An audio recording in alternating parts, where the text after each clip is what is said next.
ay pinaka-blockbuster na street food laman loob ever na may jumbo-tumbong mga sir. In this video, samahan nyo naman ako mag-street food trip sa isang dati pang nagde-trending, dinudumog at dinarayong legendary kainan na nag-o-offer lang naman ng ba't-ibang uri ng laman loob mga insan. At grabe, nakakaubos lang naman sila ng over 300 kilos ng laman loob sa isang araw. Wow! At ang kanilang bestseller naman itong parang snake na vegetarian. Ito ang tumbong or bahagi ng bituka ng pork. At syempre, ito ang kanilang legendary tungol. At grabe, ang laki ng kanilang ginabot or flour. Ito naman ang kanilang laman loob na parang ano. At itong putok-batok na taba na parte daw ng puwet ha. At talaga namang pinupuntahan at dinarayo talaga sila dati pa. At sobrang na-feature na ng mga malalaking networks at sikat na vloggers na ha. Kaya nag-expand sila ngayon at may 3 branches na sa Mandawi, Cebu at Colon. At gagawin natin itong ultimate putok-batok uric acid overload combo dito sa sikat na kainan no. Ay mga idol, nandito pala tayo ng street food trip sa kaisa-isang Delfas Tungulan sa AS Fortuna Street, Mandawi City, Cebu. Dito sa maliit na daan sa iskina unahan ng crossing ng AS Fortuna papuntang sementeryo banda. Open pala sila dito from 7:30 AM hanggang 5 PM daily or until supplies last. Pero sobrang solid pag umaga para marami ka pang maabutan ba. Dahil gutom na ako, tara order na tayo.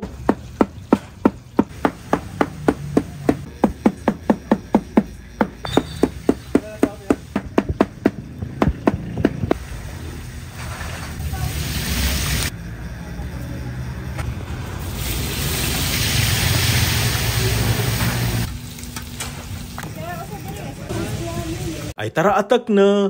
The tungol, look at that. But try muna natin without sausawan.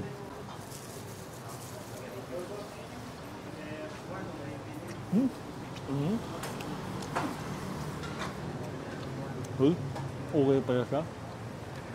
Gelatinous, full of protein na laman loob. Hindi siya malangsi, in fairness. Malasa. Ito konting peppery, sobrang oily talaga. Ayun, fairness malambot. Lagyan natin ng ultimate sili.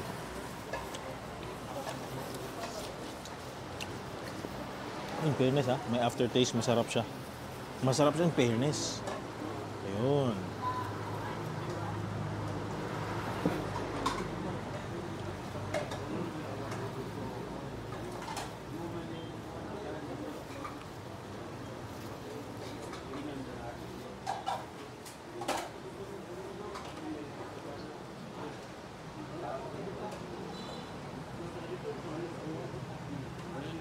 Lagyan natin sili para mas masarap and some onions.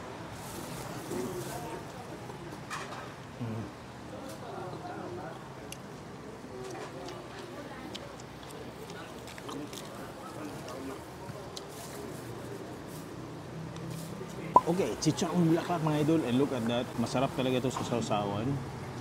Lagyan natin ng 2 sili and some ultimate. Look at that. 2 sili. Lagyan natin 2 sili at isang katutak na onions or sibuyas. Let's try.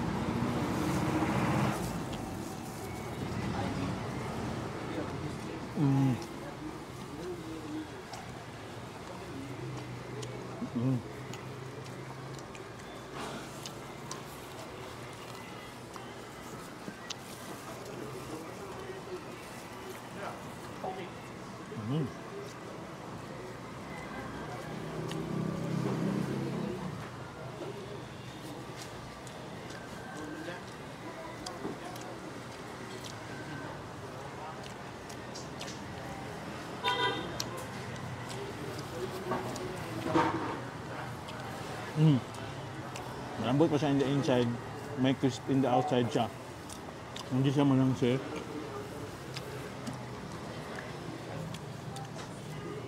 Not bad, malasa siya. May common taste siya sa ano, sa kanina yung sa tumbong, ay sa kanina yung sa tungulan, ay sa kanina yung sa tungol. May similar sila na taste. Literal naman loob. Konting salty a bit. Pero okay na okay siya. Masarap siya. Okay, last but not the least, ito na to talaga. Yung parang part ng intestine, papunta sa ano. Look at that. So far, malinis. May nilagyan ng galing sibuyas sa gitna. Nilagyan ng sibuyas sa may gitna para lalong mas malasa. Tikman muna natin.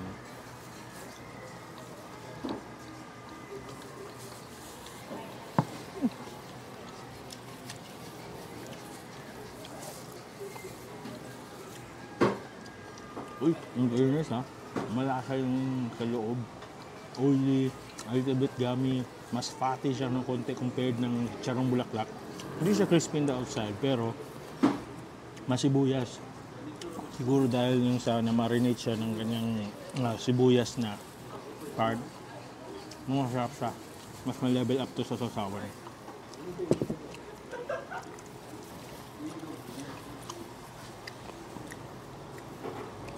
Lagyan natin to. Okay, let's start.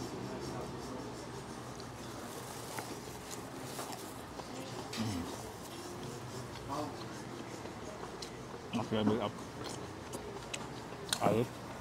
Grabe ang ating experience dito sa Kinadel Pastungulan. Talaga namang sulit at sulit ang Putok Batok Adventure dahil sa lasa ng marination nila na para talaga mawala yung langsi at mas mapalasa pa. Bet ko talagang kanilang tumbong dahil sa lambot na taglay nitong lasa at yung fattiness nitong balance ba ay dahan-dahan lang ng konti mga idol. Baka mahirapan tayong umakyat ng hagdan mga cool. Ay ang tuhod, mauragod-agod. Sige.